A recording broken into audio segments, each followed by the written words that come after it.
Assalamualaikum warahmatullahi wabarakatuh. Salam sejahtera para sahabat, bersama Hendarto Agung. Pada hari ini Minggu 22 Juni 2025 kami akan memaparkan bagaimana perizinan mengenai kabel fiber optik.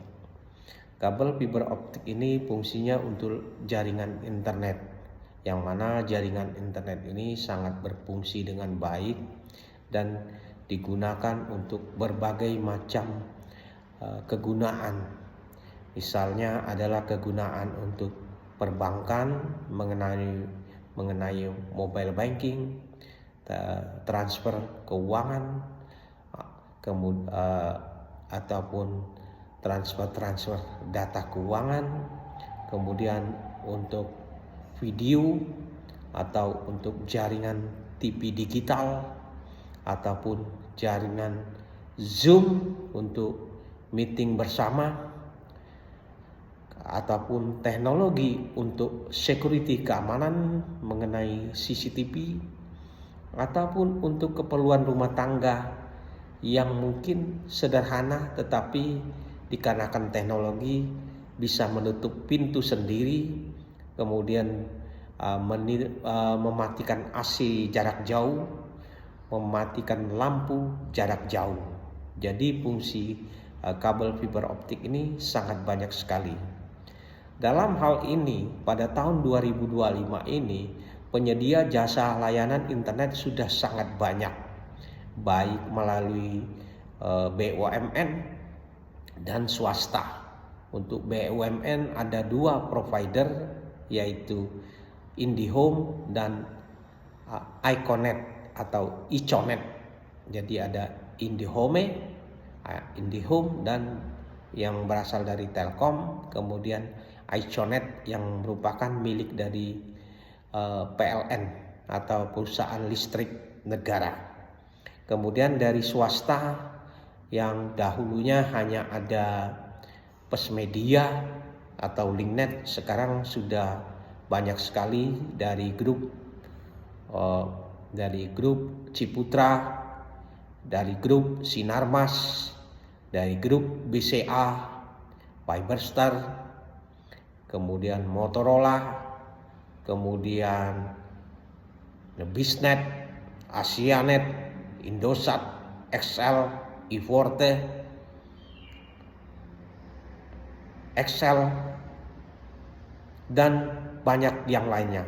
Para sahabat sekalian, dalam hal ini kita melakukan perizinan untuk perluasan jaringan kabel fiber optik ini melingkupi dua jenis. Satu, kabel fiber optik yang melalui udara yaitu aerial, kemudian yang melalui bawah tanah adalah underground. Aerial mencakup lingkungan yang mana penggunaan kabel udara menggunakan tiang tumpu yang tingginya 6 meter, 7 meter, 9 meter, 11 meter, disesuaikan dengan kondisi situasi lingkungan. Yang mana tinggi 7 meter atau 6 meter itu akan ditanam ke bawah tanah 1 meter 20 cm, kemudian dicor dengan diameter kedalaman adalah pengecoran 30 cm di atas permukaan tanah, kemudian 30 cm di bawah tanah, kemudian lingkarannya adalah 30 cm. Perlu diketahui bahwa jaringan fiber optik ini yang menggunakan kabel fiber optik menggunakan penyangga atau tiang yang ditentukan jaraknya secara permanen adalah 50 meter per 50 meter antara tiang satu dan tiang kedua. Tetapi dalam praktiknya, dikarenakan kondisi setiap perumahan ataupun area yang terbuka itu berbeda-beda. Kalau perumahan tentunya konsepnya dalam perumahan tersebut bahwa besaran rumah atau panjang rumah itu sudah disesuaikan dengan developer atau pembangunnya, sehingga jaraknya sudah tertentu dan lebih gampang. Tetapi kalau untuk area terbuka, rumah-rumahnya tidak terkoordinir besarannya, kemudian panjangnya, sehingga fleksibilitas daripada jarak 50 meter itu bisa berubah disesuaikan dengan kondisi lapangan. Jadi bisa 50 atau 60, bisa 70 atau bisa 40 karena kondisi yang kemungkinan tidak memungkinkan untuk jarak 50 sampai 50. Para sahabat sekalian, dalam hal ini untuk melakukan perizinan penanaman tiang ini, yang mana dalam perizinan penanaman tiang ini harus saudara ketahui bahwa selain tiang tentunya ada aksesoris pendukung daripada jaringan kabel optik ini, yaitu adanya kotak yang disebut FAT, Fiber Access Terminal, atau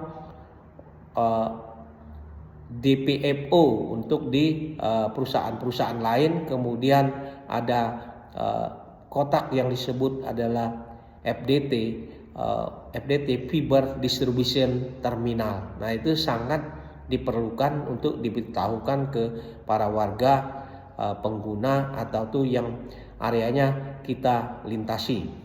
Dalam hal ini perizinan itu melingkupi daripada perizinan tertinggi, yaitu adalah izin daripada Dinas PU Nasional, Dinas PU Provinsi, Dinas PU Kota, dan Dinas PU Kabupaten melalui daripada Dinas Pelayanan Terpadu satu pintu. Jadi dalam hal ini perizinan harus semuanya lengkap dan detail. Kemudian apabila kita melakukan perizinan di suatu wilayah, tentunya yang paling baik adalah izin itu harus melalui skup kepala daerah terkecilnya dahulu, yaitu kita izin kepada kelurahan atau kepala desa, atau kalau di Yogyakarta namanya adalah padukuhan, kepala duku. Kemudian untuk di daerah Cirebon atau di daerah tertentu ada yang namanya kepala desa yang disebut kuwu. Jadi kita izin ke atas dulu. Setelah kita mendapat petunjuk daripada lingkaran atas, yaitu kepala desa, kelurahan atau kuwu atau kepala padukuhan, duku, maka baru kita melakukan izin ke RW, RT, dan warga, sehingga perizinannya akan menjadi lebih baik dan lebih terperinci dan detail. Dalam hal ini untuk melakukan presentasi di kelurahan, di RW, RT, dan tingkat warga, tentunya dalam hal ini lebih gampang dan lebih mudah dibandingkan pada masa lalu. Karena pada prinsipnya bahwa untuk masa sekarang ini adalah untuk kabel fiber optik itu sudah tidak asing lagi bagi mereka.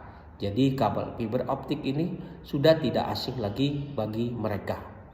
Kemudian setelah kita melakukan perizinan, biasanya kita melakukan sosialisasi kepada warga. Dalam sosialisasi ini yang paling penting dan paling utama disebutkan bahwa kita menggunakan tiang pancang ataupun pal, kalau di Jawa disebut, atau caga, atau togor, atau tiang. Jadi harus diberitahukan dulu kita menggunakan penanaman tiang. Karena apabila kita tidak atau lupa memberitahukan bahwa jaringan internet ini bisa masuk ke wilayah mereka, atau dalam hal kita memperluas jaringan ini, kita tidak memberitahu bahwa kita akan melakukan teknik penanam tiang, tentu akan membuat warga-warga akan menolak akan kehadiran daripada provider sahabat tersebut. Yang kedua adalah dalam hal ini yang kedua adalah